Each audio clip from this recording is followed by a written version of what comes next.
Celebration! Celebration! Well, is it a major, it's not a mini celebration, it's a major celebration because it's always a major celebration when you cheat death. Well, I might be exaggerating, but there's a distinct possibility that I could have fallen to my death. So we'll have a drinky first. I'm drinking Dortmunder Export, one of my favourite German beers. It's really, really good.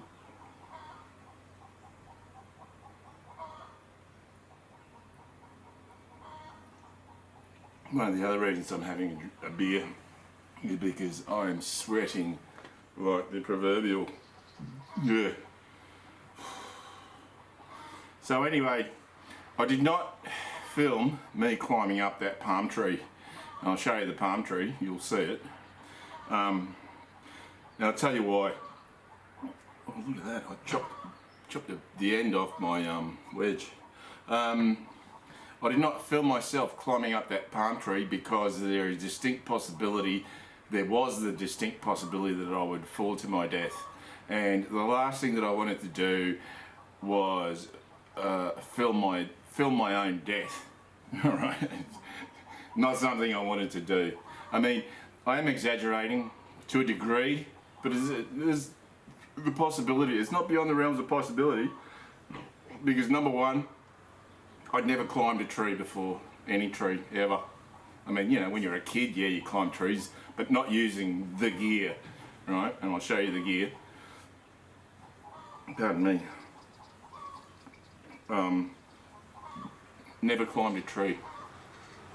Never used the equipment that I'm about to show you. So, it's all brand new equipment.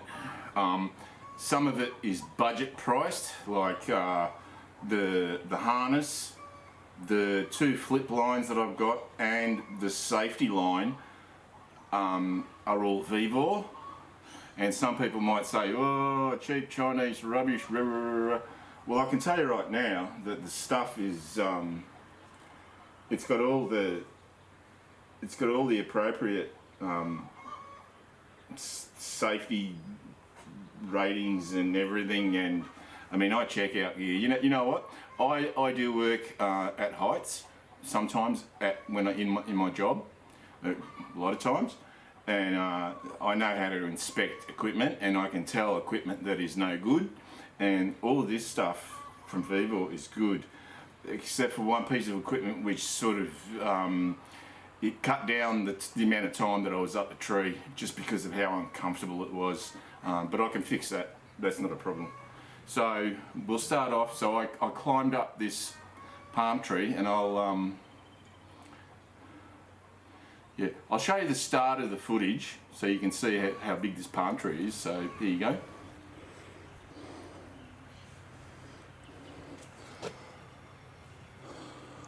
Okay, well, that's the top of it, and where's my finger? You probably can't tell, but all on that side at the back there is, I'll show you where all that stuff is. And we come down, it's huge. There's all the shit that I cut down. How did I cut that down? I climbed up it, believe it or not. Now, I did not film myself climbing up it. Why not? Well, because I didn't want to potentially film my own death. Because that's the first time I ever climbed a tree. But I had the proper gear, and I'll show it to you when I go inside after I've cut this down. Now it does look like it's leaning that way. The base is leaning that way, but the rest of it's leaning sort of diagonally. And I'm going to wedge it anyway, so I'll just let it run, let the film run like that, and go out there and cut it. Okay, so you can see how big that palm tree is. Now, I have not measured it, but I would say that easily it's, let me have a guess, because I can see it from here. I would say that it's 1, 2,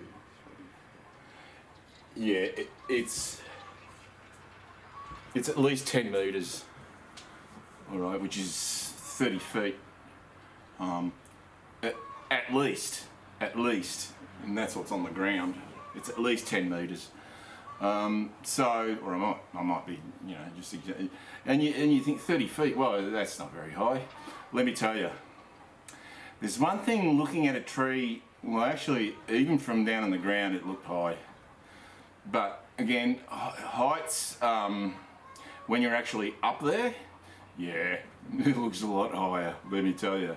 And as I said, I work at heights. I've got a working at heights certificate. I work at heights, and I know what, you know, how to inspect the gear and everything and all that. But I'll show you the gear that I use to climb. So I've got a Husqvarna climbing helmet. It's a Kask, K-A-S-K, and it's really light. It's really comfortable. I didn't have a visor because all I did, I was thinking about taking a chainsaw up there, but all I ended up using was this, just a small cane knife. Just cut some fronds down, and on the left hand side is all the shit that I cut down. I just wanted to take some of the weight off the back of it. Just even though the tree's sort of like that, so it's quite deceptive. Like at the base it's like that, and you think, oh man, that's going to go that way. But in actual fact, once I had taken all those fronds and nuts and that off on the backside, and with the way that it was bowed, right, it was actually neutral. Although I thought it was still leaning back, but it wasn't, because you'll see, I mean, I still had easy that much hinge, and it let go. Yeah, it let go. So I thought it was sitting back originally, but yeah, I must have been imagining things. So there's the helmet, the Kask, Husqvarna Kask. I love Husqvarna. Now the climbing. So these are notch gecko steel. Now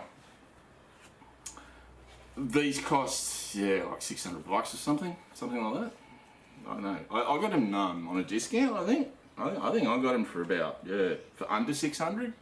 But they're about 600. You know what? You can buy a lot cheaper ones. You can buy some rubbish. Don't. If you want to climb, just get the notch geckos as your first, at least. All right. There are ones that are, you know, in the over 1,000. I'm talking Australian. There are ones in over 1,000, 2,000, whatever. Just buy yourself a pair of notch geckos, because I did not have one spike out, one gaff out, whatever, at all. And yeah. So now, so I had the original flip line that I employed was this one. It is a V-bolt. It's got a reinforcing sheath, so you don't damage the rope, which I like. Not knowing what I was doing, I didn't stick with this. I didn't think I had enough lean back. The reality is that you want as little lean back as possible. You don't want to be leaning back at all. You just want to be upright. And I only remember that later on, but initially you sort of, you know, I don't want to be upright in case I have a gaff out and go plunging down, which wouldn't have happened anyway, because I did have a safety line, and I'll show it to you. So in future I am actually going to use this one rather than the steel core one that I'm about to show you. So what I ended up using was, so what I did was I like, you know, just testing out for the first time using spikes. I went up about 6 feet, and then I went down, and because I originally started on the back lean, like with the back lean facing me, and which is wrong. And so I went around the other side, and it was a lot easier, because, and the reason being because I was a lot more upright. So yeah, it's a lot harder to flip the rope when you're leaning back too much, which I also found out. These things, you know what, you can, I've watched, I don't know how many hours of people like Buck and Billy Ray and that climbing trees, and Jacob Rogers and Guilty of Treason climbing trees. And you know what? You can listen to all the advice. You can watch all the footage of them, but you know what? Until you actually put those spikes on and you know, hook yourself in and start climbing up, yeah, it doesn't count for. You get a sort of, you know, rough guidelines, but you really got to test it out. You got to test it out. So what I ended up using was this. This is a steel core. You can see the steel rope. It's got a steel core.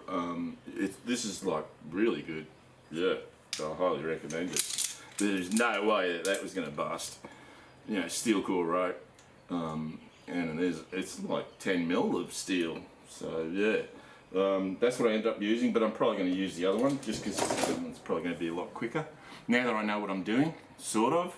I mean, yeah, it was still only the first climb. The harness was a Vivor. Now, it did not come with the shoulder harness, okay? It didn't come with that, it was just the belly harness. That's all I got. But I had the shoulder harness from when I was underground at a particular mine site, and you got to wear a belt with your rescue gear and shit and everything, and I, from the warehouse, I got the harness because the rescue gear that they give you and the belt they give you, it's just really uncomfortable. It doesn't stay up. Not on me anyway. I'm a skinny bastard, skinny-assed mongrel. So I got a harness from them, and they never asked for it back. So yeah, still got it. Some guys got their helmets given to them and belts and everything given to them. I didn't. So all I scored was a harness. And thanks, Ashley. You actually got me that. She knows who she is, but she doesn't watch my videos. So it's a Vivor harness. Excellent, really, really good. Like, really good. The only issue is the padding. So I would have stayed up there and I would have cut down every frond and every nut down, but I didn't, because there just isn't enough padding for me. I'm a bony bastard. I've got a fat gut at the moment, but I'm a bony bastard, and this pad just didn't cut it. But I can fix that. I've actually got a pad that you can off an Alice pack actually that I can graft onto this. So yeah, it's going to make it a lot more comfortable. Otherwise, I would just stayed up there and just been rotating around, cutting fronds down. But yeah, it was seriously uncomfortable. Now, with the notch geckos, a lot of people say that they're really uncomfortable. They find them uncomfortable when they've got them strapped to their lower leg. Now, I sort of found an answer to that, and that is snake-proof boots. Okay, they go up really high, so the geckos don't go above them, and they've got a hard shell. All right, that's the snake-proof part in them. They've got a hard shell. Now, these boots, which are Rockies, really, really good boots. Really good boots. They were really cheap too, from the United States. Now, I got these about 20 years ago, and I haven't worn them for about 15 years. And what essentially happens to any glue here where I live in the tropics is that it eventually just perishes and things fall apart, especially shoe soles and boot soles. And sure enough, luckily, the soles did not come apart until after I had come down, thankfully. But they were strapped in anyway, so I've got to glue these things back together because they are really, really good boots. So yeah, Rocky snake-proof boots if you want comfortable notch gecko. I did not have any discomfort at all with the notch geckos, at all. And I'd say it was partially due to the fact that I was using those Rocky snake-proof boots. Pardon me.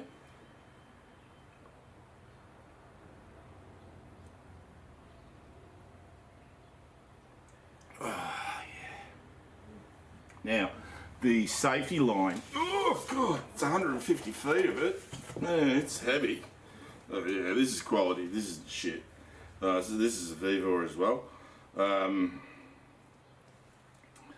So you've got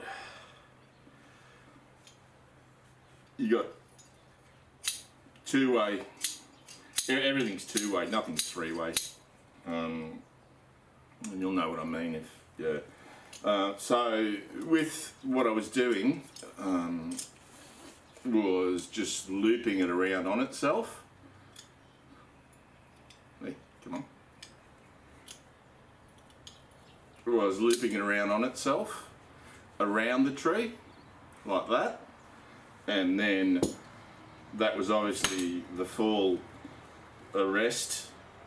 So this is a shock absorber. What happens is it's a whole lot of belt sewed together, and what happens is that if you go, you fall, you gaff out and you fall, that stitching pulls the belt, folds apart, and sort of takes up the shock of the fall, and then the belt just holds you up. With this thing, you can go up and down, but as soon as you put an angle on it, yeah, it stops. Works really, really, really well. It's 150 feet of it. So as I was going up the tree, I was just moving this up and up. I sort of screwed up because I had it to the side of me when I should have had it in the middle, because I had it through the front belt loop. Yeah, man, that's heavy.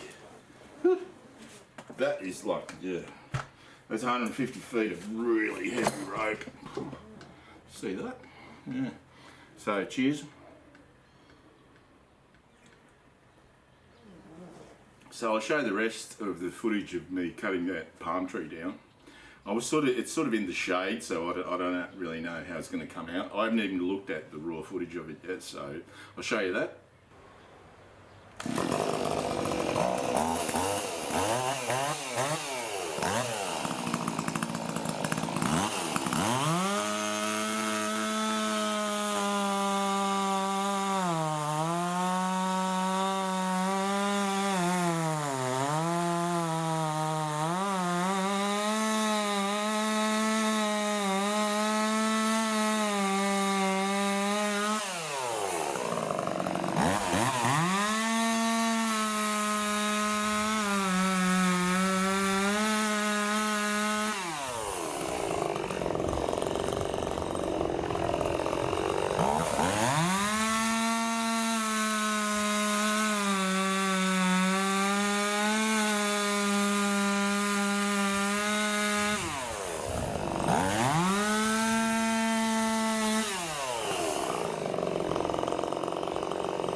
Well, that went exactly where I wanted it to go. It missed. Yeah, missed everything. Excellent. Right, well you see, I had a shitload of hinge left. I thought I was going to have to go further. I thought I was going to have to wedge further and further in. I was trying to get 2 wedges, one on top of the other, you know, the whole time. And I didn't have to do it because, as you saw, that tree wanted to go. Yeah, I quite literally had like 4 inches of hinge left. Usually, like, you need to go to 2 inches or 2.5 inches or something like that. But no, I had like 4 inches left. So I'm really, really happy. One of the big reasons I'm happy is because I can't go up to tablelands at the moment. I just can't. So one of the reasons, 2 reasons I'm happy, 3 reasons I'm happy. Number one, I needed to get rid of that palm tree because what I've got, when I used to have 3 palm trees. I cut one down. It was naturally leaning where I want it to fall. This one, I thought it was either neutral or leaning a little bit back, but it was bowed in the direction that it fell. And I knew that I could easily wedge it. And I've still got another one. Now these are tall palms. I don't know what species they are. Whatever. Well, I do know what species they are. They are whatever species that the British Admiralty went around and planted along the tropical coast of Australia and all the islands up the east coast that would grow coconuts. Because what the British did when they got here is they went, right, if one of our ships gets wrecked, damaged, whatever, and it needs to get beached and repaired on an island or on the coast, they just planted. So I've actually got 2 trees that they planted. One is the palm trees, the coconut palms, for both food and drink. And the other one is, they call it, what do they call it? Sea grapes. And sea grapes, yeah, I haven't shown it. Sea grapes, the branches just go upright, and they're only thin, and they go, man, they easily go. You'll get 10-metre long branches. So the reason why they planted the coconuts and the sea grapes together is so that, like, if you were sailors and you'd been, you know, like, I don't know, just without food and water and whatnot, and you finally land on the beach and there's a coconut palm and they're up high and you're just like so weak and decimated, you know, that you can't climb, you couldn't possibly climb that tree. The sea grapes were there, so you could cut a branch and knock the coconut nuts down with the sea grape branches. So I've actually got that plant. So you see, all along the tropical east coast of Australia, you will see those 2 within close proximity of each other. What else was I going to say? So I'm really happy that I cut that palm down because it was just getting ridiculously big, like ridiculously big. It was at the point, it's like where I dropped it was pretty much, yeah, a few more years and I would have had to top it and then chunk it. Otherwise it would have hit the house when I dropped it. What's the other reason I'm happy? Yeah, so I'm happy that that's down. I'm happy that I got to climb a tree for the first time using all this gear. What's the point of having all this gear and chickening out and going, I'm too chicken to go up there?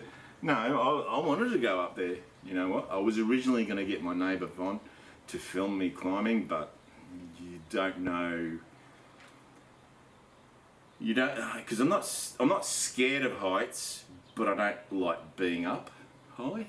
If you know what I mean. I'm not afraid. I'm wary. Otherwise, I wouldn't have a working at heights certificate, and I wouldn't work at heights, right? But it's not something that I'm not a thrill seeker. Like, I've got friends who are just complete, or used to be. I don't know about, you know, age might have tempered their enthusiasm, but I had friends who were just complete adrenaline junkies. They were in anything, you know, water skiing, jet skiing, you know, like wave runners, sea-doos, you know. I had mates who sold sea-doos, you know, so I know all about sea-doos. Motorbikes, you know, I used to live with two guys who raced bikes. One was a complete nutcase, and he's still my friend, and now he's a millionaire in the United States. I thought he'd be dead years ago, but no. And the other guy became the head of Honda Racing here in Australia, Paul Free. Fantastic guy, Paul Free, yeah. Paul, if you ever watched, cheers. Now, and the other reason that I'm happy is that, guess what? I don't have to go up to the tablelands to do the shootout. I can do the shootout right here because I've got like 10 metres of palm tree that is virtually, almost exactly the same diameter. All right, seriously. So, yeah, probably, maybe not tomorrow. Tomorrow what I'll do is, because there's a shitload of palm fronds there, tomorrow I'll just chop all that up, like the head of it, and I'll save the heart of palm. Because I got a buddy who said, "Oh, you're going to cut a coconut palm down?" And I said, "Yeah." And he said, "Oh, don't throw the head away." He goes, "Heart of palm, man, it's fantastic." My understanding is usually pretty bland. But people make curries out of it and whatnot. Might freeze it. I'll try some of it anyway. So I've got a test subject, which is that coconut palm.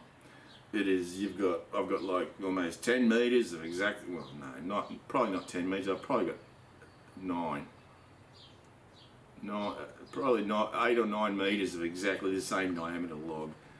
And I'm only testing small saws, so yeah, that thing's probably a foot in diameter, maybe more.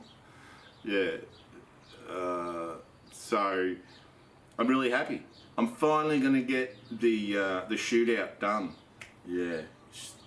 So, like yesterday, I think, or the day before, I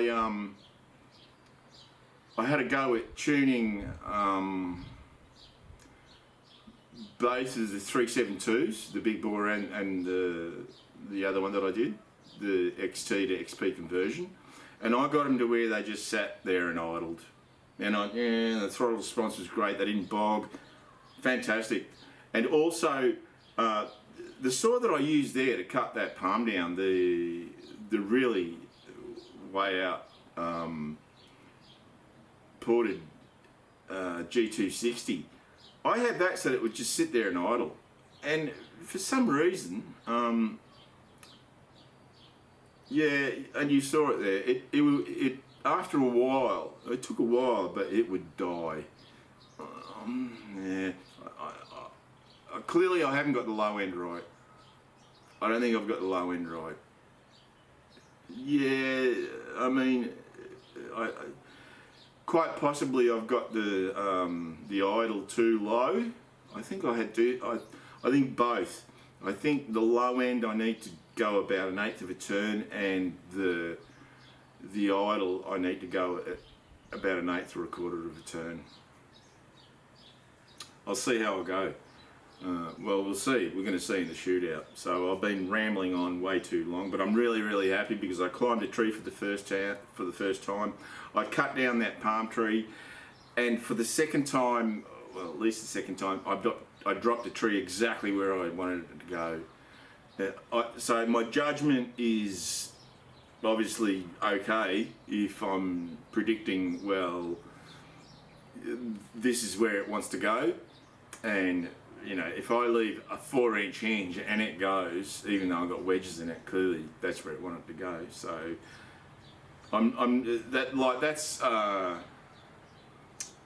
that's proof. Do you know what I mean?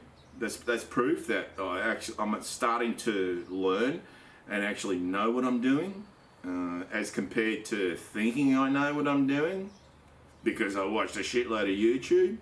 Nah. You don't know shit until you actually go and do it. Yeah, especially climbing. You don't know shit until you actually strap that gear on, you know, and start climbing up that friggin' tree, because it ain't. Yeah. If you're wondering what it's like, well, Vivor, you go on online, and Vivor have got all the gear, and I mean, you know, it didn't cost me that much for the harness or the flip lines or the safety line. It was really quite cheap, reasonably, very reasonably priced, and hey presto, I did it. So anyway, I'm talking too much shit.